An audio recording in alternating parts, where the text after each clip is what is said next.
So hello guys, welcome back to my channel HK Official. In this video, we will cover our unit 6 of PPL and absolutely आप लोग unit 3, 4, 5 करके आओगे. So this will be the last unit and very interesting unit. इसमें हम Lisp programming के बारे में पढ़ने वाले हैं. I am hoping कि आपने unit 3, 4, 5 जो है one shots देख लिए हैं. Try to cover all one shots before going to PYQs because फिर आप जो है सारे topics को cover करके फिर PYQs पर जाओगे. That will be a good attempt for a confidence boost.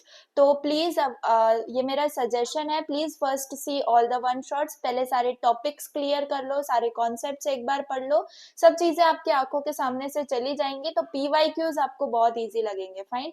तो चलिए इस यूनिट के अंदर हमें पढ़ना है लॉजिकल एंड फंक्शनल प्रोग्रामिंग को. बहुत सिंपल सा यूनिट है. अभी मैंने यूनिट 5 भी अपलोड किए थे. बहुत छोटे छोटे यूनिट है, थोड़ा सा 3, 4 पर आपको ध्यान देने की जरूरत है, अदरवाइज 5, 6 आपके पास है. तो चलिए जल्दी से स्टार्ट कर लेते हैं. सबसे पहले we will understand what is a Lisp. Okay, introduction to Lisp we will see. तो लिस्प क्या है? सबसे पहली बात, ये जो है आपका लिस्ट प्रोसेसर होता है. क्या होता है? List processor. ओके, तो लिस्ट प्रोसेसर में LIS और P ये मिला के इसका जो नाम बना है वो आपका लिस्प बना है. फाइन. सो ये आपको याद रखना है. Lisp stands for list processor.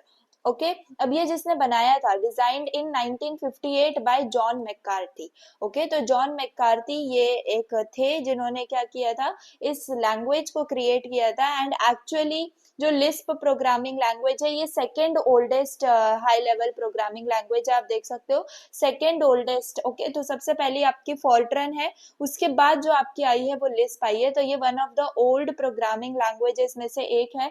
And ये जो है ये कंप्लीट फंक्शनल प्रोग्रामिंग है, मतलब कि ये बहुत सारे फंक्शंस को फॉलो करती है. पूरे हम जो प्रोग्रामिंग इसकी करने वाले हैं, जो भी हम लोग इसमें देखेंगे, तो मोस्टली सारी की सारी चीजें फंक्शंस के रूप में होंगी, which means it focuses more on what to solve rather than how to solve it. Fine. तो फंक्शनल प्रोग्रामिंग का यही एम होता है कि आपको सॉल्व क्या करना है, इस पे ज्यादा फोकस किया जाता है, रेदर उसको कैसे सॉल्व करना है उस पे. Okay, then you have interpreted language. मतलब कि इंटरप्रेटेड लैंग्वेज का मतलब आपको पता होना चाहिए कि आपका जो कोड है वो लाइन बाय लाइन रन होता है. Okay, without the need for a complete prior compilation. ऐसा कुछ नहीं होता है. लाइन बाय लाइन जब आपका कोड रन करता है, that is called as interpreted language. आप मुझे कमेंट्स में बता सकते हो आपको कौन सी और लैंग्वेजेस पता है जो कि इंटरप्रेटेड लैंग्वेजेस हैं. आपको पता है, लेकिन आपको ये एग्जैक्ट नहीं पता है कि वो इंटरप्रेटेड है या नहीं. तो if you know, please put in the comment section. That would be a good general answer for all of us. Now, this is based on what? सबसे पहले symbolic expressions. Okay, तो symbolic expressions हो रहे होते हैं इसके अंदर, जैसे या फिर हम इसको S expressions भी बोलते हैं. तो मतलब इसके अंदर built in symbolic expressions होते हैं जो कि हम देखने ही वाले हैं. Then we have list, then we have functions as well and the recursion as well. तो ये सारे आपके based on आपका मतलब importance features आप बता सकते हो लिस्ट प्रोग्रामिंग के. तो लिस्प क्या है आपकी? सबसे पहले याद रखो, आपकी फंक्शनल प्रोग्रामिंग लैंग्वेज है, second oldest high level programming language है. फिर ये जॉन मैककार्थी ने डिजाइन करी थी. कहाँ से आया है ये वर्ड? लिस्ट प्रोसेसर से ये वर्ड आया है. ठीक है, तो लिस्ट से ही आप समझ सकते हो कि इसमें काफी सारी चीजें जो हम करने वाले हैं वो एज इन लिस्ट फॉर्मेट में करने वाले हैं. Okay, then you can understand कि yes, this is your interpreted language. So I hope you got the topic कि exactly Lisp programming है क्या. तो अभी तक हम Python, C++, Java देखते आ रहे थे. Now we are moving to Lisp programming, तो थोड़ा सा interesting मोड आपके लिए हो जाएगा.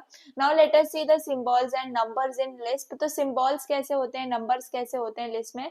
फर्स्ट अगर हम सिंबल की बात करें लिस्ट के अंदर, तो जैसे आपका होता है this is the string of characters. इसके अंदर लेटर्स होते हैं, डिजिट्स होते हैं, हाइफन्स होते हैं. Okay, then this is not case sensitive. आप याद रख सकते हो कि ये केस सेंसिटिव नहीं होती है. मतलब कि टर्न राइट अगर आप लिख रहे हो T capital R capital, similarly अगर आपने टर्न राइट लिखा है पूरा स्मॉल में, so that is the same meaning. या फिर आपने पूरा कैपिटल में लिखा है, that two is the same meaning. मतलब कि यहाँ पर कोई कीवर्ड्स कुछ भी आपके जो है केस सेंसिटिव नहीं होते हैं. One more question for all of you guys, आप केस सेंसिटिव कौन सी लैंग्वेज नहीं है वो आप मुझे बता सकते हो. जैसे कि अगर हम C++ में देखें तो हमारे पास केस सेंसिटिव लैंग्वेज है वो. बाकी कौन सी आप लैंग्वेज देखते हो डेटाबेस से रिलेटेड? मैंने आपको हिंट दे दिया है, वो एक लैंग्वेज है जो कि हम यूज करते हैं, and that is not case sensitive, तो that too also you can put in the comment section. Now commonly used for variables, function names etcetera. Okay, so this are the symbols which we can say कि यहाँ पर आपके use होते हैं. कौन से symbols? X है, move है, A1 है, यहाँ पे जो मैं इसका एग्जांपल आपको दे रही थी टर्न राइट, SQR. सो ये सारे कुछ सिंबल्स हैं. ओके, तो ये कुछ सिंबल्स हैं. अब इनके डीप में जाने की हमें बिल्कुल भी जरूरत नहीं है, जस्ट आपको इनको याद रखने की जरूरत है. कुछ आप याद रख सकते हो, कुछ आप इंटरप्रेट कर सकते हो. देन नंबर की अगर बात करें तो these are numeric constants and these are similar to C and Java only. मतलब कि जो इंटीजर्स होते हैं, जो फ्लोट्स होते हैं, साइंटिफिक आपका नोटेशंस होते हैं, राइट. तो इसके अंदर आप एग्जांपल्स देख सकते हो यहाँ पे. So यहाँ पर you have what examples like 1 2 3. तो 1 2 3 is your integer number. minus 1 2 3 minus 1.23 again a decimal number, floating point numbers. तो आपके ये सारे फॉर्मेट में जो है ना साइंटिफिक नोटेशंस एंड ऑल, ये सारे फॉर्मेट में आपके नंबर्स भी प्रेजेंट होते हैं. तो now let us move on to list. तो लिस्ट के बारे में बात करते हैं. जैसे कि हमारी लिस्प प्रोग्रामिंग है, तो the thing which is going to be used more is nothing but your list. Okay, तो लिस्ट को पढ़ लेते हैं. सिंपली जो लिस्प आपकी प्रोग्रामिंग लैंग्वेज है ना, उसका कोर डेटा स्ट्रक्चर ही लिस्ट है. अगर आपको कहीं पे भी पूछा जाता है तो आपको बस ये याद रखना है, लिस्प अगर लैंग्वेज है तो उसका जो कोर डेटा स्ट्रक्चर है जो उसमें यूज होता है, that is nothing but your list. Okay, मुझे बताओ लिस्ट क्या होती है?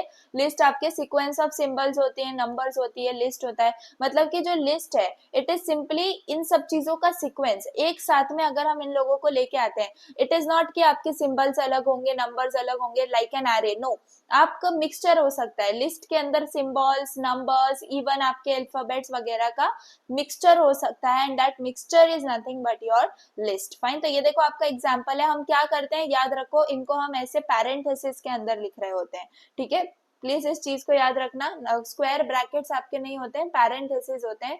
तो लेट्स से यहाँ पर ABCDE 1 2 3 लिखा हुआ है. सो this is what, this is the list. So this list contains 4 elements and really इसका मतलब क्या है, ये नेस्टेड लिस्ट है. ये देखो, ये एक लिस्ट है पूरी की पूरी. इसी लिस्ट के अंदर आपके पास कंटेन्स के अंदर अगेन 4 लिस्ट है, 4 एलिमेंट्स है, एंड यहाँ पर बाहर से रियली है. तो ये क्या बोली जाती है, this type of list are called as nested list. तो हमारी लिस्ट प्रोग्रामिंग नेस्टेड लिस्ट को भी सपोर्ट करती है. फाइन, सो यहाँ पर आप एक्सप्रेशंस देख सकते हो. चलो अभी हमने लिस्ट देख लिया, बेसिक हमने लिस्ट को समझ लिया. एक्सप्रेशन समझ लेते हैं. That aren't list are atoms. Okay, तो हमारे पास जो एक्सप्रेशंस होते हैं वो एटम्स होते हैं, एटम्स. ओके, एटम्स कुछ नहीं, आपको वो साइंस वाले एटम में नहीं जाना है. सिंपल समझ लो, एटम्स आर सिंगल वैल्यूज. जैसे कि ए एक वैल्यू हो गई, ठीक है, 1 एक वैल्यू हो गई, द एक वैल्यू हो गई. So these are nothing but atoms. ठीक है, एक सिंगल वैल्यूज को हम एटम्स बोलते हैं. Okay, so there are also a special case. जैसे यहाँ पे लिखा है एम्प्टी लिस्ट. ठीक है, तो अगर एम्प्टी लिस्ट है तो उसको हम हमेशा नील बोलते हैं. It is written as nil. Okay, याद रखना. नील क्या है, एक स्पेशल सिंबल है, both a list and an atom. Okay, तो जो नील है ये यूनिक है because it's both a list and an atom. ये चीज याद रखो, वो एक ही टाइम पे लिस्ट भी कहलाई जाएगी और वो एक ही टाइम पे एटम भी कहलाई जाएगी. Why? Because it is an empty list and हम उस स्पेशल केस में उसको नील बोलते हैं. And in that special case only उसी को लिस्ट भी बोला जाता है एंड एक्सप्रेशन भी बोला जाता है. Fine, so these are the two things which we need to understand. Then आ जाते हैं lisp expressions and lisp interpreter पर. तो वर्किंग ऑफ इंटरप्रेटर देख लेते हैं. इंटरप्रेटर कैसे वर्क करता है. जैसे अभी हमने देखा कि लिस्प प्रोग्रामिंग क्या है, इंटरप्रेटेड लैंग्वेज है. इंटरप्रेटेड लैंग्वेज मतलब कि हमारा जो कोड है वो लाइन बाय लाइन रन होगा. Okay, so working of interpreter देख लेते हैं. So the interpreter repeatedly performs the following steps. सबसे पहले prompts for a well performed expression. Okay, मतलब सबसे पहले आपका जो प्रॉम्प्ट है ये यूजर को प्रॉम्प्ट देगा कि आप एक वेल फॉर्म्ड एक्सप्रेशन एंटर करो या कोई भी डिटेल को एंटर करो. ओके, सेकेंडली क्या होगा, सेकेंडली इवैल्यूएट होगा. ओके, मतलब कि आप पहले क्या करता है, हमारा कैल्सी बोलता है कि पहले आप पहले आप अपना जो भी आपको कैलकुलेट करवाना है वो मेरे अंदर एंटर करो। तो हम पहले एंटर करते हैं, लेट्स से 2 + 3 हमें एंटर करना है। सेकेंडली हम क्या करते हैं, इवेल्युएट करते हैं, तो हमारा कैलकुलेटर उस एक्सप्रेशन को इवेल्युएट करता है। एंड थर्डली क्या करता है, रिटर्न करता है। फाइन, तो यही 3 स्टेप्स हैं जो इंटरप्रेटर भी फॉलो करता है। पहले यूजर उसमें प्रॉम्प्ट देगा एंड वेल फॉर्म्ड एक्सप्रेशन में देगा, कोई सिंटैक्स एरर नहीं होना चाहिए, ब्रैकेट जो है वो लूज नहीं होना चाहिए, everything you need to understand here. Secondly evaluate होता है आपका एक्सप्रेशन एंड थर्डली रिस्पॉन्स का जो भी आउटपुट होगा वो रिटर्न आपका होता है। यहाँ पर कुछ एग्जांपल्स आप देख सकते हो, जैसे कि प्लस। अब ये चीज हमेशा याद रखो, लिस्प प्रोग्रामिंग के अंदर जो ऑपरेटर्स होते हैं, याद रखो जो ऑपरेटर्स होते हैं वो आपके स्टार्टिंग में लिखे जाते हैं, प्रीफिक्स में लिखे जाते हैं। क्लियर ये बात प्लीज याद रखना, लिस्प लैंग्वेज के अंदर आपके जो ऑपरेटर्स हैं वो प्रीफिक्स में लिखे जाते हैं। ओके, तो यहाँ पर अगर 1 5 है, इसका मतलब हम नॉर्मल लैंग्वेजेस में बोलते हैं 1 + 5, बट लिस्प लैंग्वेज में बोला जाएगा +1 5, मतलब कि हमें 1 और 5 को प्लस करना है। तो मेरा आउटपुट क्या आ जाएगा गाइज, मेरा आउटपुट 6 आ जाएगा। और जैसे कि लिस्ट प्रोग्रामिंग में हमने बोला है कि कंप्लीट चीजें लिस्ट के फॉर्मेट में होती है, और हमने ये भी देखा कि लिस्ट के अंदर जो है हम पैरेंथेसिस का यूज करते हैं, इसीलिए हर एक्सप्रेशन के अंदर आप देखोगे कि हर एक्सप्रेशन आपका पैरेंथेसिस में लिखा है, इसका मतलब उसको लिस्ट कंसीडर किया जा रहा है। फाइन, अब जैसे कि यहाँ पर स्क्वायर 5 लिख दिया, तो ये स्क्वायर 5, ये स्क्वायर से क्या हो गया, इस फंक्शन से ये स्क्वायर हो गया आपका 5। ओके, सिमिलरली यहाँ पर आप देख सकते हो, यहाँ पर एक आपका सिंबल गिवन है, ठीक है, ऐसा आपका सिंबल गिवन है लिस्ट से पहले, उसके बाद स्क्वायर 5 करने बोला है, इसका मतलब कि हमें सिंपल इस चीज को क्या करना है, जो अंदर लिखी हुई है उसी को प्रिंट करवाना है। We don't have to do और perform the functionality of square, we just have to consider it as a value, and जैसे हम उसको एज अ वैल्यू कंसीडर करते हैं तो हमारे पास उसको डायरेक्टली यहाँ पर प्रिंट होके आ जाता है, क्योंकि उसका वहां पे कोई अभी सेंस नहीं बन रहा है। तो अगर हम जो है ये जो आप ये सिंबल समझ रहे हो ना, ये सिंबल आप बहुत देखोगे अपने लिस्ट प्रोग्रामिंग में, जैसे यहाँ पर भी ये स्क्वायर से ब्रैकेट से पहले है। सो ये जस्ट ये डिनोट कर रहा है कि आप इसको as a value, as a variable consider करो, आपको इसके फंक्शन में जाने की जरूरत नहीं है कि स्क्वायर का फंक्शन भूल जाता है फिर लिस्ट उस वक्त, ठीक है। तो just we are considering it as a variable value. Then यहाँ पर आप लास्ट वाला भी देख लेना, फर्स्ट है, एंड देन उसके बाद आपके पास directly A B C 1 2 3 is there. तो ये एक इनपुट एक्सप्रेशन है, आप इसको डिटेल में शांति से बैठ के पढ़ सकते हो। डिफरेंट इसके अंदर क्या है, आपके लिस्ट है, नेस्टेड लिस्ट प्रेजेंट है, तो उसका भी आउटपुट आपके पास लिखा हुआ है। देन बिल्ट इन फंक्शंस की अगर बात करें तो बिल्ट इन फंक्शंस हमारे पास काफी सारे होते हैं लिस्ट प्रोग्रामिंग में। तो लिस्ट प्रोग्रामिंग के अंदर अगर देखें तो सबसे पहले आपका न्यूमेरिक फंक्शंस आ जाएंगे, list access, then list construction functions are there, predicates, quote and set queue, defun, then आपके पास special functions like if, condition and loop। तो बस इन्हीं को देख लेंगे, and most of the syllabus आपका यूनिट 6 का यही है, इससे ज्यादा इतना कुछ है नहीं। तो चलो न्यूमेरिक फंक्शंस की अगर हम बात करें तो चलो यहाँ पे आके देख लो, ये कुछ एग्जांपल्स हैं आपके न्यूमेरिक फंक्शंस के। So these are used for performing nothing but your arithmetic operations, ठीक है, जो मैथ रिलेटेड होता है ना, अरिथमेटिक ऑपरेशंस, उसके अंदर ये यूज होता है। एंड जैसे मैंने बोला कि लिस्प प्रोग्रामिंग के अंदर सारे ऑपरेटर्स आपके प्रीफिक्स में होते हैं, प्रीफिक्स में होते हैं। तो प्लीज याद रखो कि ऑपरेंड्स बाद में होते हैं और ऑपरेटर्स पहले होते हैं, ठीक है। तो ये चीज आपको याद रखनी है, एंड इस हिसाब से आपका एक्सप्रेशन फॉलो होता है। प्लस ए बी करेंगे तो एडिशन में मेरे पास एडिशन, ऑब्वियसली डिस्क्रिप्शन इसका यही होगा। एंड ए बी के अंदर लेट सपोज मैंने 3 2 कंसीडर किया तो मेरे पास रिजल्ट आ जाएगा इनका प्लस होके। सिमिलरली माइनस किया तो 5 - 2 कंसीडर किया जाएगा तो यू विल गेट 3। इनटू किया है मतलब 4 × 3 you will get 12, and divide मतलब 10 / 2 will give you 5। so these are nothing but your numeric functions. I hope you got the point. So these are nothing but the numeric functions. Okay, then you have list access functions. Okay, तो list access functions की अगर हम बात करें, so these are used to access limits within a list. Okay, तो एक list में जो भी लिमिट्स हैं उनको कंसीडर करने के लिए यहाँ पर लिस्ट एक्सेस फंक्शंस का यूज होता है। तो लिस्ट एक्सेस फंक्शंस में आपको सिर्फ 3 ही याद रखने हैं, मैं आपको अच्छे से समझाती हूँ। तो बेसिकली अगर हमें किसी भी एलिमेंट को लिस्ट में से एक्सेस करना है तो उस केस में हम क्या करते हैं, उस केस में हम लिस्ट एक्सेस फंक्शंस का यूज करते हैं। देखो यहाँ पर आपको दिख रहा होगा कार, ठीक है। ये कार क्या है, ये कार वो वाली कार नहीं है जो आपने नॉर्मली समझ लिया होगा, ये कार है just to return a character. Okay, अब ये कौन सा कार, अगर हम CAR कार एंड फिर अपनी लिस्ट यहाँ पर दे देंगे तो हमारे पास ये कार क्या रिटर्न करेगा, first element of the list. जैसे कि अभी देखो यहाँ पर मैंने पैरेंथेसिस बना दी, ऑब्वियसली हर चीज में पहले मेरी पैरेंथेसिस बनेगी। यहाँ पर मैंने लिख दिया कार और उसके बाद मैंने यहाँ पर क्या लिख दिया, ABC। ओके, तो ABC जब मैं लिखूंगी तो मेरे पास फर्स्ट एलिमेंट रिटर्न होके आएगा बिकॉज मैंने कार का यूज किया है and this is a access function जो कि फर्स्ट एलिमेंट को रिटर्न करता है, तो मेरे पास A रिटर्न हो गया। फिर मेरे पास है CDR है मतलब कि ये फर्स्ट एलिमेंट को छोड़ के बाकी सारे एलिमेंट्स को जो है ना लिस्ट में उनको प्रिंट कर देगा। तो देखो CDR क्या कर रहा है, A को छोड़ दे रहा है और B और C को कर दे रहा है यहाँ पे रिजल्ट में प्रिंट। ओके, अब यहाँ पर देखो आपके पास है nth n list. Okay, nth n list, तो ये क्या रिटर्न करता है, nth एलिमेंट को रिटर्न करता है। मतलब लेट सपोज मैंने यहाँ पर 2 लिख दिया, n की जगह पे मैंने 2 लिख दिया एंड ABCD पास कर दिया, तो 0 1 2 जैसे हम इंडेक्सिंग में करते हैं नॉर्मली, तो 0 1 2 2 पोजीशन पे है मेरा C, तो मेरे पास C रिटर्न हो जाएगा। तो दिस इज द थिंग जिससे हम एक्सेस कर पाते हैं these are the मतलब basically access functions car, CDR और nth n, तो इनका हम यूज करते हैं एंड एलिमेंट्स रिटर्न करवाते हैं as per we want. And वही डिस्क्रिप्शन भी मैंने यहाँ पर लिखा हुआ है, सी फर्स्ट या फिर फर्स्ट भी हम यूज कर सकते हैं और कार भी यूज कर सकते हैं, रेस्ट भी यूज कर सकते हैं, CDR भी यूज कर सकते हैं फॉर ऑल द एलिमेंट्स।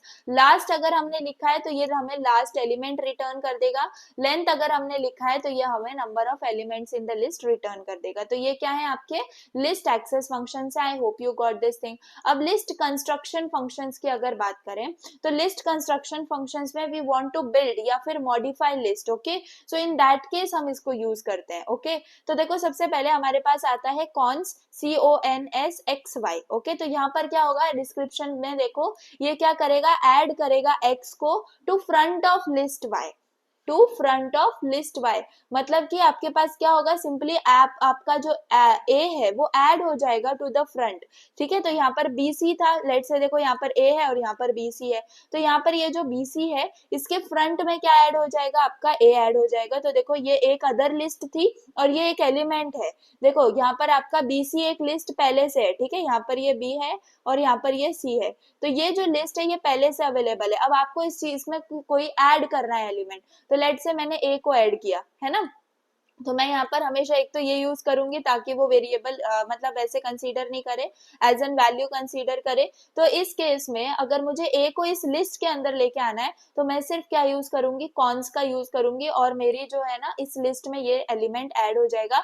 तो अब मेरे पास रिजल्ट में क्या आया, ABC, तो ये एक सिंगल लिस्ट में आया। यहाँ पे A बाहर था और लिस्ट में क्या था, BC था। तो आपको समझ में आ गया कैसे हम मॉडिफाई कर पा रहे हैं, लिस्ट में ऐड कर पा रहे हैं। देन लिस्ट की बात करें, सिंपल लिस्ट और ABC, तो ये क्या करता है, क्रिएट करता है list from the given elements. मतलब ये सारे अलग अलग एलिमेंट्स हैं, इन अलग अलग एलिमेंट्स को मिला के एक लिस्ट बन जाती है। ओके, तो यहाँ पर हमने क्या किया, लिस्ट को बिल्ड किया, यहाँ पर हमने लिस्ट को मॉडिफाई किया। अब यहाँ पर अपेंड है लिस्ट 1 और लिस्ट 2, इस केस में हमने लिस्ट दी है, यहाँ पर हम एलिमेंट्स दे रहे थे अलग अलग, यहाँ पर हम अलग अलग लिस्ट दे रहे हैं जो कि फिर आपकी कंबाइन होके एक लिस्ट सिंगल बन जाती है। तो इसमें कौन सा कीवर्ड यूज हुआ है, आपका फंक्शन यूज हुआ है अपेंड, यहाँ पर फंक्शन लिस्ट यूज हुआ है, यहाँ पर फंक्शन कॉन्स यूज हुआ है। बस आपको ये याद रखना है एंड इन्हीं का मैंने यहाँ पर डिस्क्रिप्शन भी दे रखा है।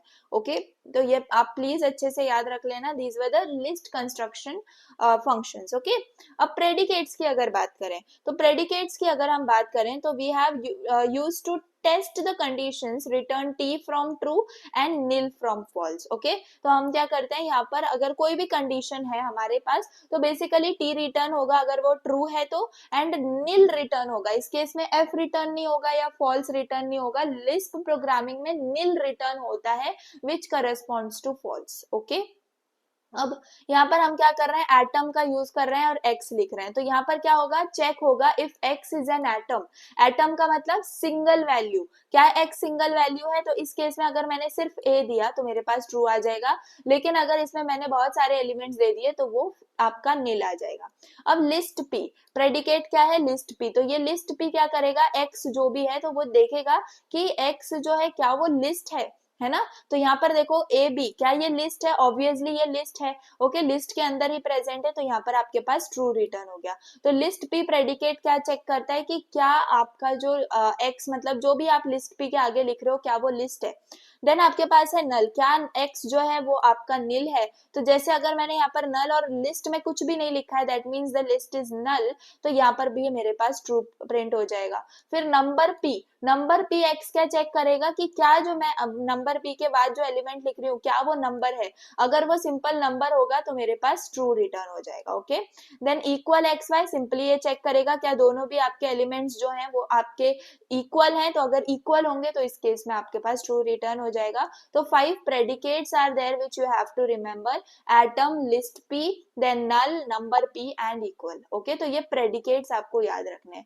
देन चलो कोट की बात करते हैं। तो कोट में देखो पर्पस क्या है, it prevents evaluation of expression, treats them as data instead of code. Okay, तो जो अभी हम बात कर रहे थे ना उस कोट की, जो मैं आपको ये बता रही थी कि हर यहाँ पर जो आपका ये होता है पैरेंथेसिस, उसके पहले अगर ये होगा इसको हम बोलते हैं कोट। ओके, तो अब देखते हैं कि इसका मतलब क्या है, और अगर इसके बिना हम पैरेंथेसिस में चीजें लिख रहे हैं तो उसका मतलब क्या है। तो ये प्रिवेंट करता है इवैल्यूएशन ऑफ एक्सप्रेशन। ओके, अगर हम कोई भी चीज लिख दें और अगर हम कोट नहीं लगाए ना तो क्या हो जाएगा, वो एक्सप्रेशन आपका एज एन मैथमेटिकल कंसीडर किया जाएगा एंड उसको इवैल्यूएट कर दिया जाएगा, उसको एज एन क्या कर दिया जाता है, treats them as data instead of code. तो अगर हम यहाँ पर कोड नहीं लगाते हैं ना तो ये एज अ कोड कंसीडर कर लिया जाता है। तो जैसे कि अभी यहाँ पर अगर आप देखो तो +2 3 ये पैरेंथेसिस में लिखा है, यहाँ पर कोड नहीं है, तो ये क्या देगा मुझे 5 दे देगा, मतलब ये इवेल्युएट हो गया।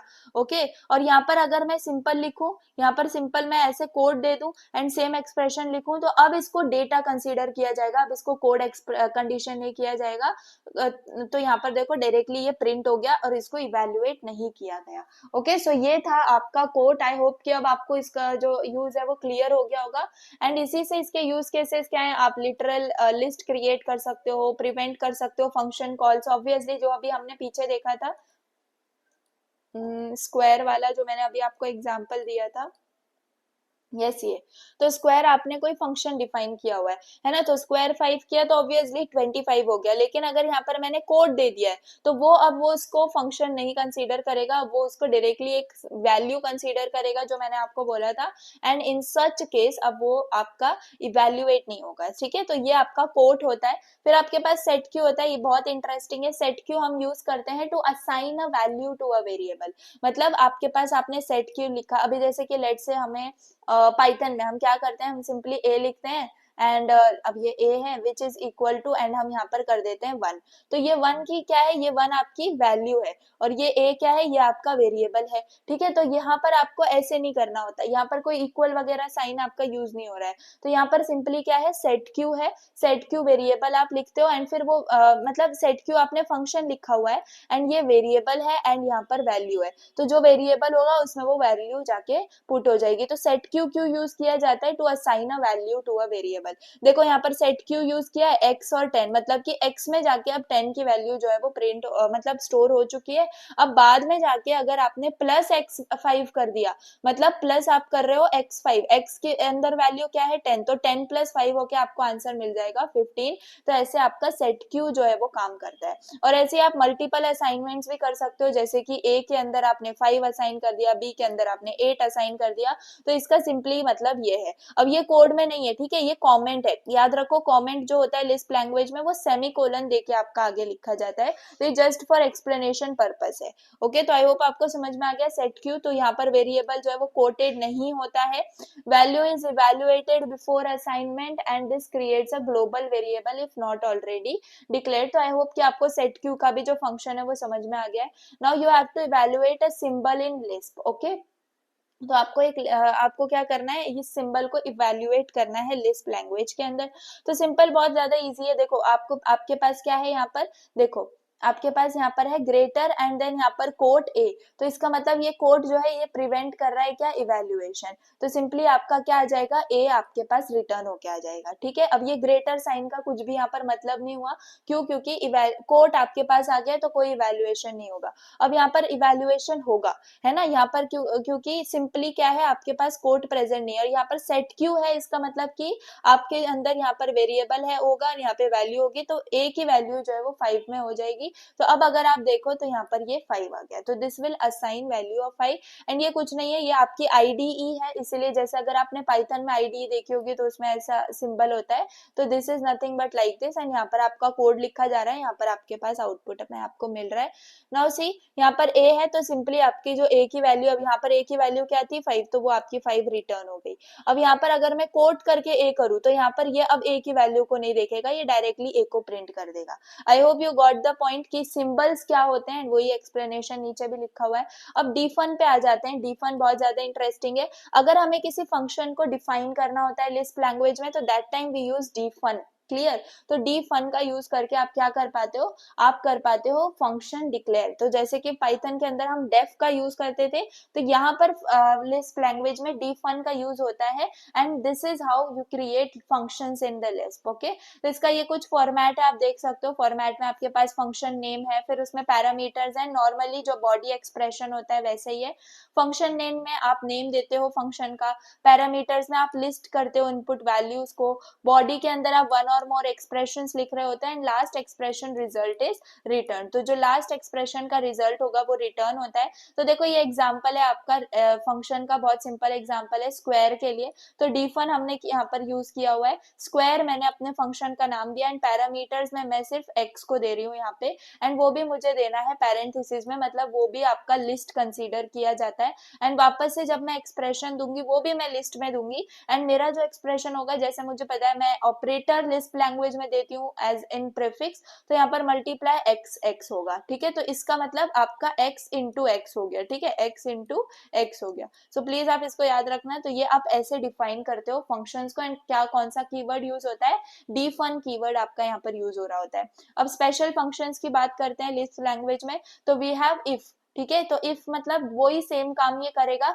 जो आपका क्या होता है, जो आपका सिंपल इफ एल्स कर रहा होता है ना normal Python C plus plus Java में, तो सिंपल वही है। इफ का मतलब सिंपल कंडीशनिंग ब्रांचिंग के लिए ये यूज होता है। तो इसका सिंटैक्स देख लो, सबसे पहले आपके पास इफ है, उसके बाद कंडीशन है, कंडीशन में आप क्या करते हो, वो कंडीशन लिखते हो जो आप यहाँ पर चेक कर रहे हो, फिर देन का रिजल्ट आता है और एल्स का रिजल्ट आता है। तो सिंपली देखो यहाँ पर इफ है, ये जो ऑपरेटर है ये पहले आ गया, याद रखो आप ऑपरेटर प्रीफिक्स में देते हो, और यहाँ पर है 5 3, इसका मतलब यहाँ पर चेक क्या होगा कि आपका जो 5 है, क्या 5 ग्रेटर देन 3 है। ठीक है, जो आपका 5 है क्या वो ग्रेटर देन 3 है, वो चेक किया जाता है। तो 5 ग्रेटर देन 3 है, यस ये ग्रेटर देन 3 है। तो देखो यहाँ पर आपका पहले देन और एल्स का आता है रिजल्ट, तो देन में आप मतलब अगर ये ट्रू होगा तो आप यस प्रिंट करवाओगे, एंड इससे पहले कोड दे दिया है, इसका मतलब डायरेक्टली ये चीज प्रिंट होनी चाहिए यस या फिर नो, एंड यहाँ पर नो दे दिया है, तो इस केस में यस है क्योंकि 5 इज ग्रेटर देन 3, तो आपके पास जो आउटपुट आया है वो यस आया है। तो ये होता है आपका स्पेशल फंक्शन इफ। देन अगर हम COND यानी कंडीशन की बात करें, तो इफ जो है वो सिंगल कंडीशनिंग ब्रांच था, ये आपका मल्टीपल कंडीशन चेक करता है। तो मल्टीपल कंडीशन जैसे कि जब हम इफ एल्स एल्सिफ वगैरह यूज करते हैं, so in that case similar pattern में आपका पास ये कंडीशन के लिए है COND। ओके, इसका सिंटैक्स क्या है, आप पहले COND लिखते हो, फिर test1 मतलब जो भी आपको यहाँ पर चेक करना है वो लिखते हो, एंड उसका रिजल्ट क्या है क्लियर वो लिखते हो, एंड test2 मतलब एल्सिफ और उसमें क्या होना चाहिए, एल्सिफ उसमें क्या होना चाहिए, एंड ये डिफॉल्ट आप लिख रहे होते हो, this default is nothing but your else. Okay, and यहाँ पर एल्स के लिए क्या यूज किया जाता है, T. So T is always true basically, and it's like else. तो एल्स की तरह हम किसको यूज करते हैं, टी को यूज करते हैं। क्या समझ में आ गया आपको। अब एग्जाम्पल में देखो, यू हैव COND, एंड यहाँ पर हम चेक कर रहे हैं क्या एक्स ग्रेटर देन, देखो सबसे पहले ऐसे पढ़ा करो, एक्स ग्रेटर देन 0 है। ठीक है, एंड उसके बाद अगर एक्स ग्रेटर देन 0 होगा तो हम पॉजिटिव रिटर्न कर देंगे, लेस देन 0 होगा तो नेगेटिव रिटर्न कर देंगे, और अगर इनमें से कुछ भी नहीं हुआ तो डिफॉल्ट केस में आपके पास 0 है जो कि टी दे रहा है। टी दे रहा है, टी मतलब कि आपका एल्स। क्लियर है, तो ये कंडीशन के लिए था। लूप के लिए बात करें तो लिस्ट में लूप कैसे चलते हैं, तो these are again used for iteration and repetition. तो सिंटैक्स में लूप जो है आपका यहाँ पर लूप ऐसा एज एन फंक्शन आपका यूज होता है कीवर्ड की तरह। एंड यहाँ पर आप आइटरेशन क्लॉज लिखते हो, मतलब कि अगेन आई सी 0 से लेके आपको कहाँ तक जाना है वो, एंड उसके बाद उसका एक्शन लिखते हो। जैसे सिमिलर पैटर्न में हम लूप्स लिख रहे होते हैं, है ना, तो वैसे यहाँ पर भी लिखते हो। देखो यहाँ पर loop for, okay, loop for I from 1 to 5। देखो कितनी इंग्लिश लैंग्वेज है, क्यों ये ऐसी है, क्योंकि ये ओल्ड हायर लेवल लैंग्वेज है, and old higher level language में काफी सारी चीजें रिलेटेड टू इंग्लिश सिमिलर होती थी। तो देखो loop for I from 1 to 5 लिखा हुआ है, एंड यहाँ पर हमें एक्शन क्या करना है, we have to do print i, okay, तो यहाँ पर हम प्रिंट कर देंगे आई को। तो सिमिलरली आपका एज एन लूप वर्क करेगा, एंड 1 to 5 नंबर्स आपके प्रिंट हो जाएंगे। Now let us see what is load. Okay, तो लोड की अगर हम बात करें तो लोड क्या है, लोड एक फंक्शन है आपका लिस्प लैंग्वेज के अंदर, एंड इससे हम क्या कर पाते हैं, अपने कोड को एग्जीक्यूट कर पाते हैं फ्रॉम एन एक्सटर्नल फाइल। तो अगर एक्सटर्नल फाइल से हमें कोई भी कोड को एग्जीक्यूट करवाना है तो हम किसका यूज करते हैं, लोड का यूज करते हैं। तो देखो यहाँ पर फाइल का भी सपोर्ट है, समझ में आ रही है बात। तो एक्सटर्नल फाइल से भी हम चीजें लेके जो है ना इवेल्युएट कर सकते हैं, एग्जीक्यूट कर सकते हैं। तो it's useful when we want to organise our list code across multiple files, so this is very crucial. Then क्या स्टेप्स हो सकते हैं टू यूज लोड। तो सबसे पहले तो आप फाइल क्रिएट करते हो, ठीक है, सबसे पहले आप फाइल क्रिएट करते हो, एंड फाइल का एक्सटेंशन यहाँ पर क्या होता है, डॉट लिस्प होता है, ये याद रखना। फाइल का एक्सप्रेशन क्या होता है, डॉट लिस्प होता है। So this must be Lisp code, लेकिन ये टेक्स्ट फाइल में हमने लिखा था, इसलिए हमने इसको एक्सटेंशन दे दिया फाइल डॉट लिस्प। अब ये कोड तो हमने लिख दिया, हमने उसको नेमिंग भी दे दी, अब हमें लोड करना है उस फाइल को। तो इस टाइम पे लोड करने के टाइम पे हमारा जो कीवर्ड यूज होता है that is our list keyword, sorry load keyword. तो यहाँ पर देखो लोड है हमारे पास, एंड देन हम उस फाइल को लिखेंगे। अब जैसे कि यहाँ पर फाइल डॉट लिस्ट है, तो फाइल नाम है हमारा, ओके, अगर यहाँ पर एबीसी होता है तो यहाँ पर एबीसी लिखा जाता।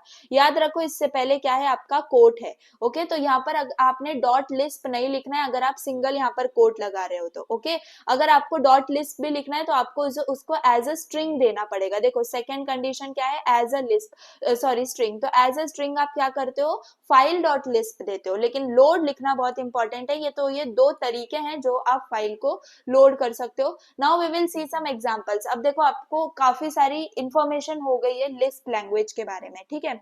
अब आपको जो है ना एग्जाम में आ सकता है कि आपको कोई भी फंक्शन दे दिया जाएगा, नॉर्मल क्वेश्चन जैसे प्रोग्रामिंग का छोटे मोटे क्वेश्चन होते हैं, फैक्टोरियल, स्क्वायर, ये सब। अब आपको इनको करना है लिस्प लैंग्वेज की हेल्प से, तो ये काफी सारा आपका इंपॉर्टेंट क्वेश्चन बन जाते हैं। तो ये देखो मेरे पास जो है, मैंने कुछ आपके ये बनाए हुए हैं। देखो सबसे पहले स्क्वायर ऑफ अ नंबर अगर हमें लिखना है तो इसके लिए तो मैंने आपको बता दिया, डिफन आप फंक्शन डिक्लेयर करते हो, स्क्वायर और पैरामीटर्स भी लिस्ट में दे रहे होते हो, एंड आपका जो एक्सप्रेशन आता है वो ऐसे आता है, एंड ऑपरेटर आपका प्रीफिक्स होता है। तो यहाँ पर आप ऐसे इसका लिख के बता सकते हो, 2 लाइन का ये कोड था। अब एब्सोल्यूट वैल्यू के लिए, ठीक है, एब्सोल्यूट वैल्यू के लिए क्या होगा, आपको एब्सोल्यूट वैल्यू चाहिए, यानी कि एब्सोल्यूट करेक्ट वैल्यू, यहाँ पर एग्जैक्ट वैल्यू आपको जो है चाहिए। तो इन दिस केस आप क्या करते हो, एब्स वैल, इस मतलब आप इसको फंक्शन बोल लो, इसका आप यूज करते हो। एंड मतलब बेसिकली यहाँ पर हम तो इस फंक्शन को क्रिएट कर रहे हैं, but you can also use this. But इसको क्रिएट करने के लिए आपके पास डिफन है, एंड मैंने एब्स वैल इसका नाम रख दिया है, एंड इसके अंदर पैरामीटर भी मैंने एक्स दे दिया है, ठीक है। अब इफ अगर मेरा एक्स लेस देन 0 होगा तो मैं क्या करूंगी, यहाँ पर उसको माइनस एक्स कर दूंगी, माइनस एक्स कर दूंगी, ठीक है, यूनरी माइनस कर देंगे हम, एक्स को निगेट कर देंगे, एंड फिर रिटर्न क्या करेंगे, हम रिटर्न करेंगे एक्स को। देखो मैं सिंपल लैंग्वेज में आपको बताती हूँ। यहाँ पर देखो इफ एक्स, लेट सपोज आपका जो एक्स है वो लेस देन 0 है, ठीक है, तो आपने रिटर्न क्या किया, यहाँ पर माइनस एक्स रिटर्न किया, ठीक है, माइनस एक्स रिटर्न किया। उसके बाद आपके पास कंडीशन है ये एल्स की, ये जो कंडीशन है एक्स, ये एल्स की कंडीशन है, आप यहाँ पर रिटर्न कर दोगे एक्स इटसेल्फ, ठीक है। तो यहाँ पर ये समझ में आ रहा है, अगर आप -5 दोगे तो 5 रिटर्न होगा, 5 दोगे तो -5 रिटर्न होगा। तो मतलब कि आपके पास एब्सोल्यूट वैल्यू आ रही होगी, ठीक है। तो आपको समझ में आ गया ये क्या है, तो this is the thing. And मतलब नहीं, अगर आप नेगेटिव दोगे तो पॉजिटिव आएगा, और पॉजिटिव दोगे तो नेगेटिव नहीं आएगा, क्योंकि वही तो आपके एल्स में लिखा है। एब्सोल्यूट वैल्यू मतलब कि एग्जैक्ट पॉजिटिव वैल्यू होती है आपकी, है ना।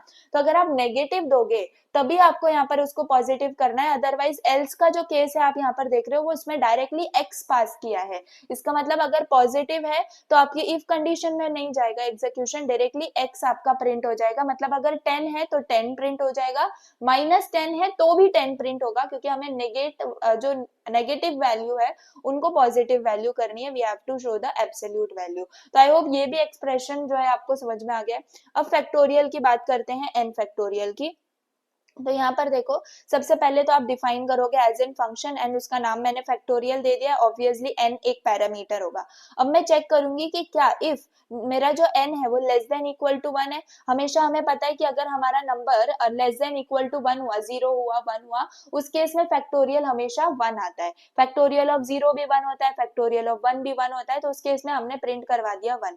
लेकिन अगर ये कंडीशन फॉलो नहीं होती है तो हम एल्स में आ जाते हैं, मतलब एक और लिस्ट बाहर से क्रिएट करते हैं। तो देखो हम लोग यहाँ पर क्या कर रहे हैं, into n fact of -n1। देखो ये बहुत ज्यादा इंटरेस्टिंग है, मैं आपको समझाती हूँ यहाँ पर क्या हो रहा है। तो यहाँ पर हम पहले तो चेक कर रहे हैं, ये तो समझ में आ गया, लेकिन ये क्या है, ये एक्सप्रेशन कुछ नहीं है, आपका ये वाला एक्सप्रेशन है n इंटू, यहाँ पर आप फैक्ट लिखते हो, ठीक है, यहाँ पर आप फैक्ट लिख लेना, इंटू n-1, है ना। देखो क्या यही आप फॉलो करते हो, क्या यही आप फॉलो करते हो। जैसे कि अगर आपको 5 के लिए चाहिए, है ना, 5 फैक्टोरियल आपको चाहिए, तो रिकर्जन का जब आप यूज करते हो तो 5 इंटू फैक्ट ऑफ 4 आप कर रहे होते हो, राइट। तो 5 इंटू फैक्ट ऑफ 4 ही क्या होता है, 4 कैसे आता है, 5 -1 से आता है। सिमिलरली 4 का फैक्टोरियल 4 इंटू फैक्ट ऑफ 3 होता है, 3 का फैक्टोरियल 3 इंटू फैक्ट ऑफ 2 होता है, 2 का फैक्टोरियल 2 इंटू फैक्ट ऑफ 1 होता है। तो यही एक्सप्रेशन है, जस्ट इसमें ये ध्यान में रखा गया है कि हर एक चीज जो है आपकी लिस्ट में रहे, और यहाँ पर जो आपके सारे ऑपरेटर्स हैं वो स्टार्टिंग ऑफ द लिस्ट में रहे। तो जैसे कि n इंटू फैक्टोरियल है तो n इंटू में इंटू आपका पहले आ जाएगा। अब फैक्ट के अंदर फैक्ट आपका बाहर है, यहाँ पर n-1 अलग ब्रैकेट में है, तो n-1 का जो ऑपरेटर है वो आपका प्रेफिक्स में आ गया है ना। So this is the recursive and this is very star important program. हो सकता है ये आपको फैक्टोरियल वाला आ जाए, क्योंकि एज अ PYQ ये है।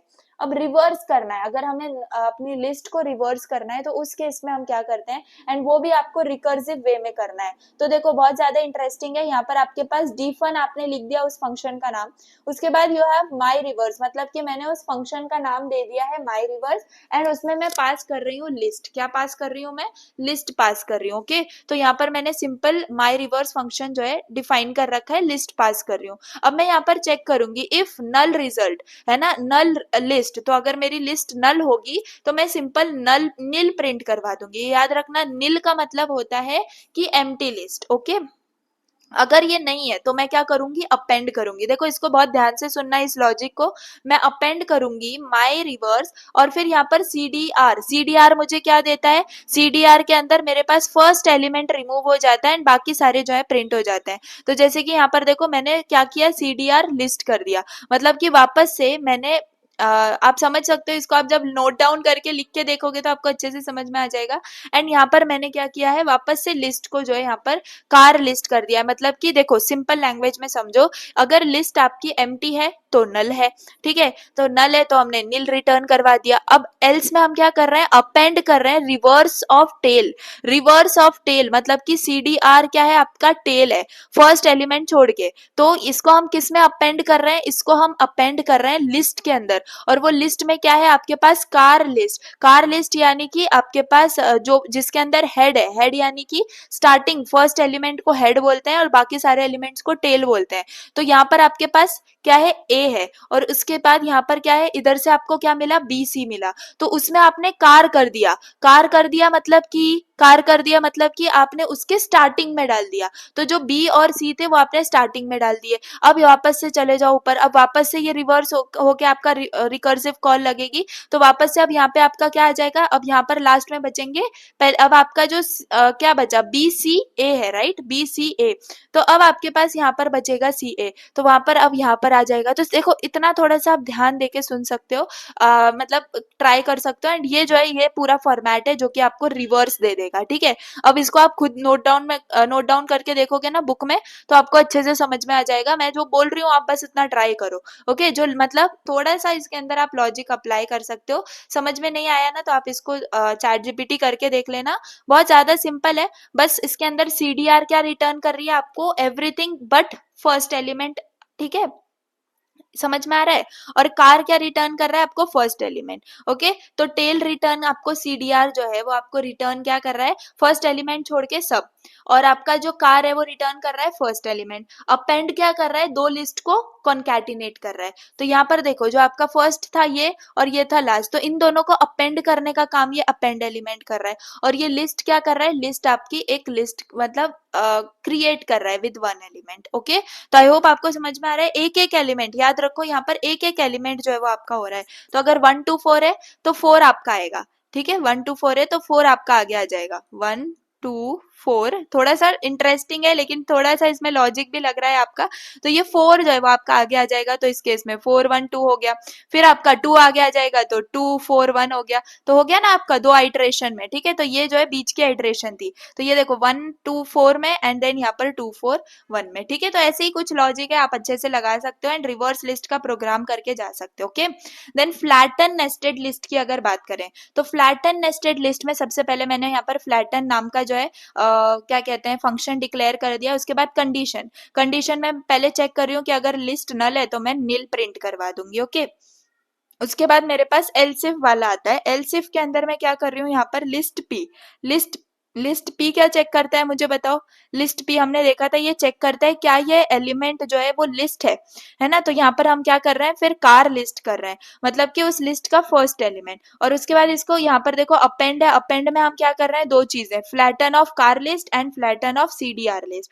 एंड उसके बाद यहाँ पर एल्स का है, इसके अंदर हम कॉन्स्ट करके मतलब कौन से क्या करते हैं, कौन से हम कंस्ट्रक्ट करते हैं, न्यू लिस्ट है ना, मतलब जो एलिमेंट्स है वो फ्रंट में ऐड करते हैं। तो यहाँ पर देखो ये है, उसके बाद ये फ्लैटन है एंड देन सीडीआर लिस्ट है। तो आपको समझ में आ रहा है हो क्या रहा है, यहाँ पर फ्लैटन लिस्ट हो रही है, मतलब रिकर्सिवली हम फ्लैट कर रहे हैं नेस्टेड लिस्ट को एंड उसको सिंगल लिस्ट में लेके आने की कोशिश कर रहे हैं। तो देखो यहाँ पर कितनी बड़ी मतलब नेस्टेड लिस्ट है एंड इसको हमने क्या कर दिया, एक सिंगल लिस्ट में लेके आ गए।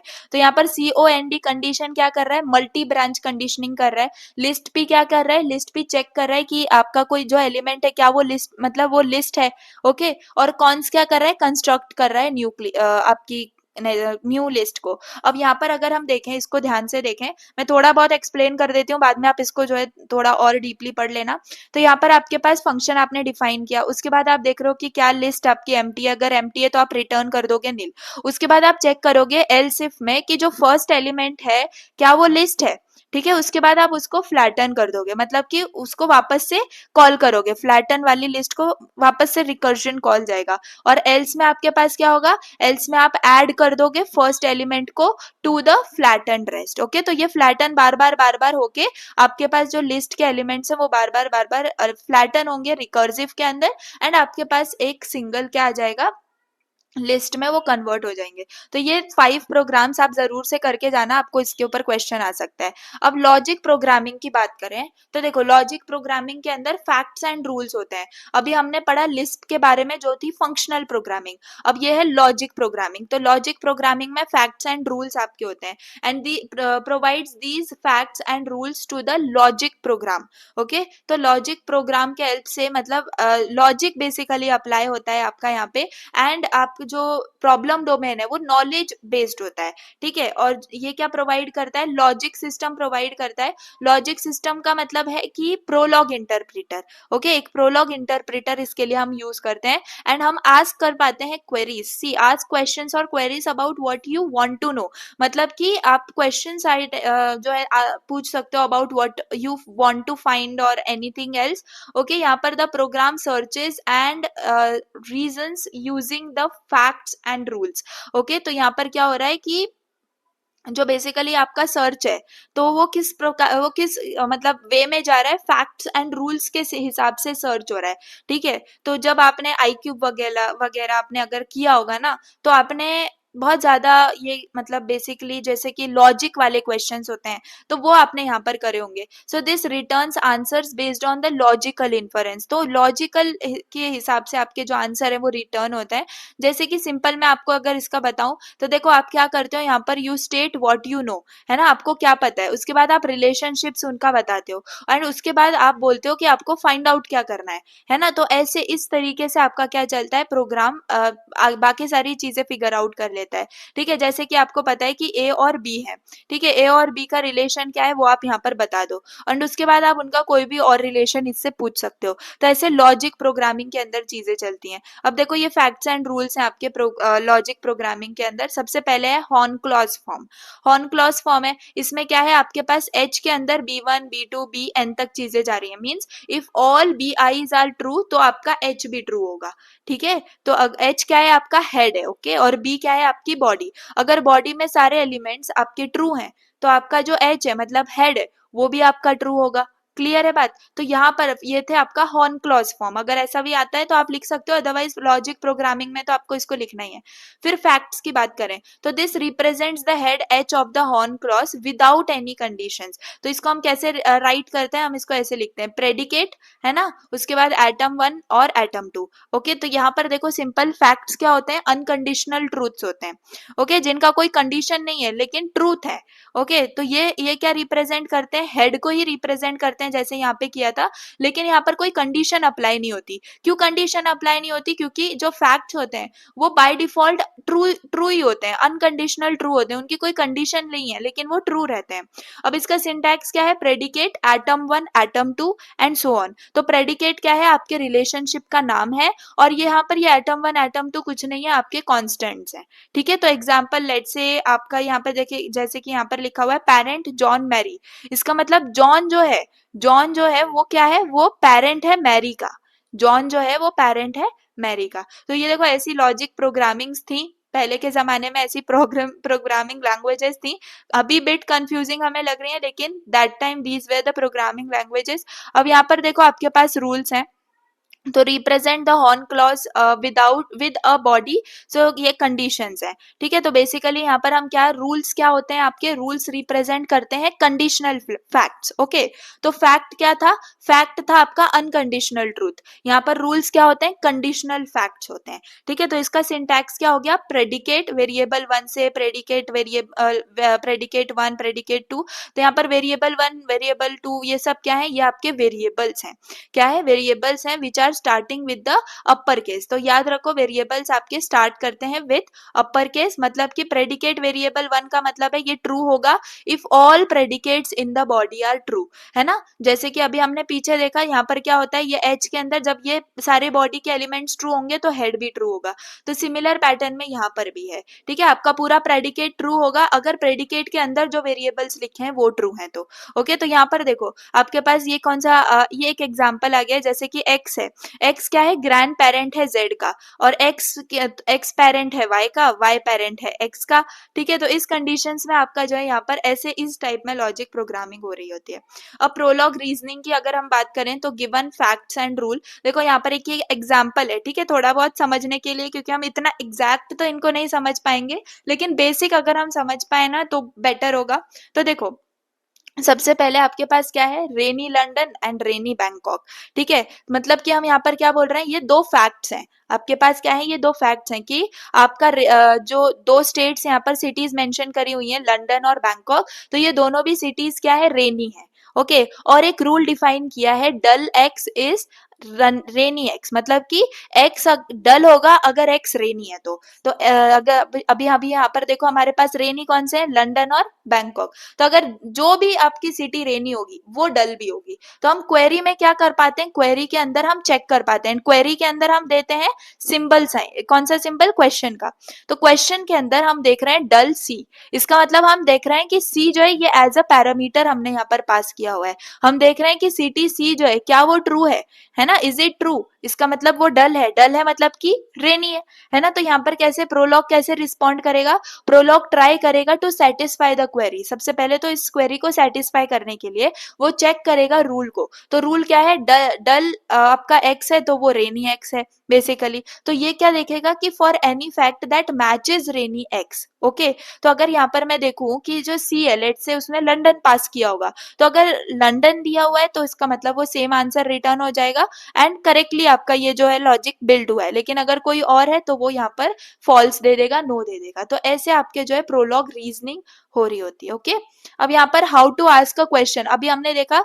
तो क्वेश्चन को कैसे हमें मतलब पूछना है, तो बेसिकली सिंपल अगर हम देखें तो हम क्या लिखते हैं, पहले तो प्रोलॉग प्रोग्राम लिखते हैं एंड प्रोलॉग प्रोग्राम का एक्सटेंशन होता है डॉट पीएल, ठीक है। लिस्प का हमने देखा, लिस्प भी प्रोग्रामिंग लैंग्वेज हमने देखी, प्रोलॉग भी प्रोग्रामिंग लैंग्वेज हमने देखी। तो जो लिस्प प्रोग्रामिंग लैंग्वेज है वो आपकी कौन सी है, फंक्शनल प्रोग्रामिंग लैंग्वेज है। प्रोलॉग आपकी लॉजिकल प्रोग्रामिंग लैंग्वेज है, बस याद रखना है। डॉट पीएल आपका एक्सटेंशन होता है। Then load the file using the Prolog interpreter, तो प्रोलॉग इंटरप्रेटर का यूज करके हम फाइल लोड करते हैं। और we use the consult command, ठीक है। हम या तो प्रोलॉग इंटरप्रेटर का यूज करेंगे टू लोड द फाइल, या फिर हम क्या करेंगे, कंसल्ट कमांड का यूज करेंगे, ठीक है।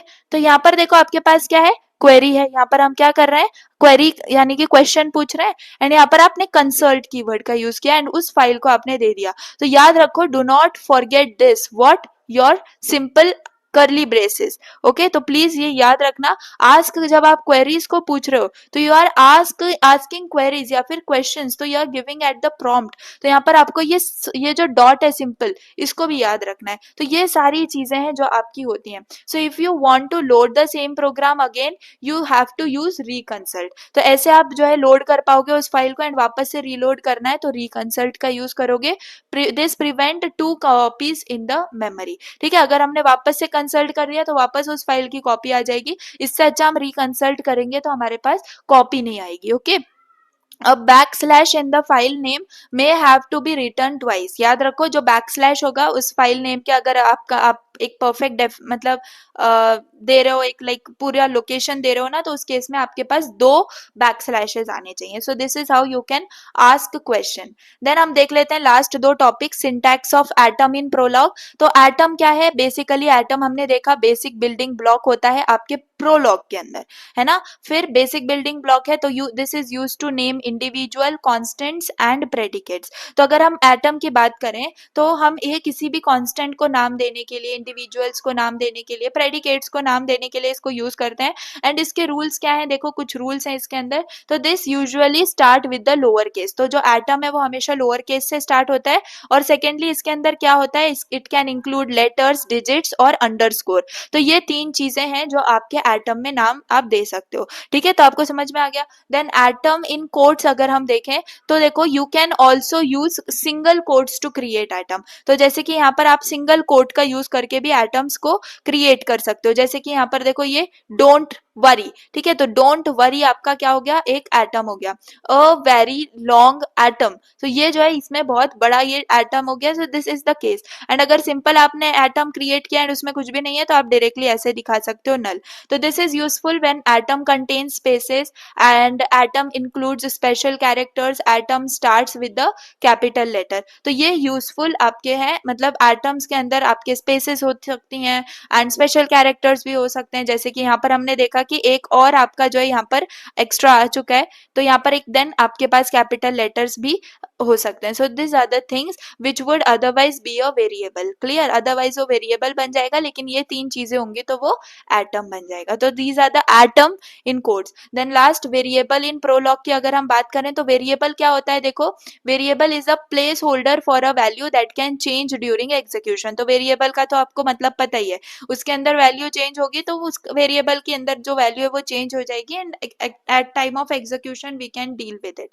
फिर नेमिंग रूल्स में क्या होता है, तो यहाँ पर जो वेरिएबल है वो आपका एक कैपिटल लेटर से स्टार्ट होता है एंड अंडरस्कोर से स्टार्ट हो सकता है, ठीक है। तो जो आपका वेरिएबल है वो कैपिटल लेटर या फिर अंडरस्कोर से स्टार्ट हो सकता है, ये बात आपको याद रखनी है। And this can contain letters, digits and underscores. Okay, तो यहाँ पर नेमिंग रूल्स भी हो गए एंड क्या क्या उसके अंदर हो सकता है वो भी हो गया। सो यहाँ पर एग्जाम्पल्स में अगर हम बात करें तो विच एवर ये आपका हो सकता है, हाउडी 1 2 3, फिर अंडरस्कोर से भी आपका वेरिएबल स्टार्ट हो सकता है, ठीक है। Variable starting with underscore are often used when the value is not needed. Clear, तो ये भी एक नोट आप यहाँ पर याद रख सकते हो।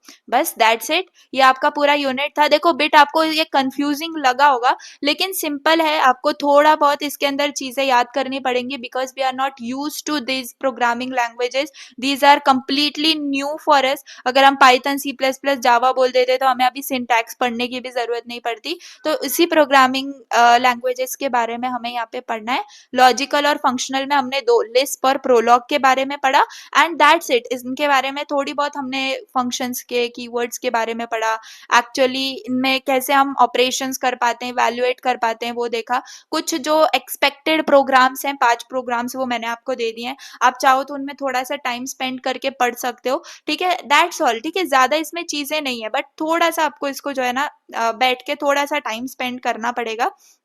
So that was your PPL unit 6। अगर आपको डाउट हो ना इस यूनिट के अंदर, you can go and check on Google या जीपीटी आप कर सकते हो, अदरवाइज आप मुझे कमेंट में डाल सकते हो, ठीक है। बस आपको इतना याद रखना है कि अगेन आपको ये चीजें इतनी एग्जैक्ट नहीं करनी है, ठीक है। ये लैंग्वेजेस हम लोग वैसे भी यूज नहीं करने वाले हैं, कहीं पे यूज नहीं होती हैं, just for an understanding logical और फंक्शनल प्रोग्रामिंग के लिए हमें ये दो लैंग्वेजेस का इसमें इंट्रोडक्शन था एंड ईजी चीजें थी। तो जस्ट आप थोड़ा सा याद रख सकते हो, जैसे सेट क्यू का यूज होता है कि हम वेरिएबल के अंदर वैल्यू असाइन कर पाए, डिफन का यूज होता है कि हम फंक्शन जो है वो डिफाइन कर पाए। सो यही चीज है, तो आई होप कि आप इसको अच्छे से कर लोगे एंड दैट्स इट, ठीक है। तो आपका पीपीएल का भी सिलेबस पूरा कंप्लीट होता है, तो होपफुली हमारा पूरा सिलेबस जो है सेकेंड ईयर का, फर्स्ट ईयर का अपने चैनल के ऊपर अवेलेबल है। तो ऑब्वियसली आप अपने फ्रेंड्स के साथ, अपने जूनियर्स के साथ भी शेयर कर सकते हो, अदरवाइज आप खुद भी इससे बहुत अच्छे से पढ़ सकते हो, ठीक है।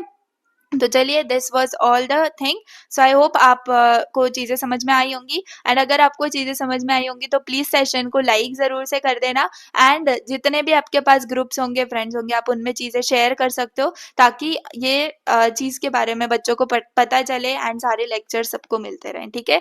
तो चलिए, that's all for the day and video पसंद आई हो तो प्लीज़ लाइक कर देना, चैनल पे नहीं हो तो सब्सक्राइब कर देना। Thanks for watching, bye.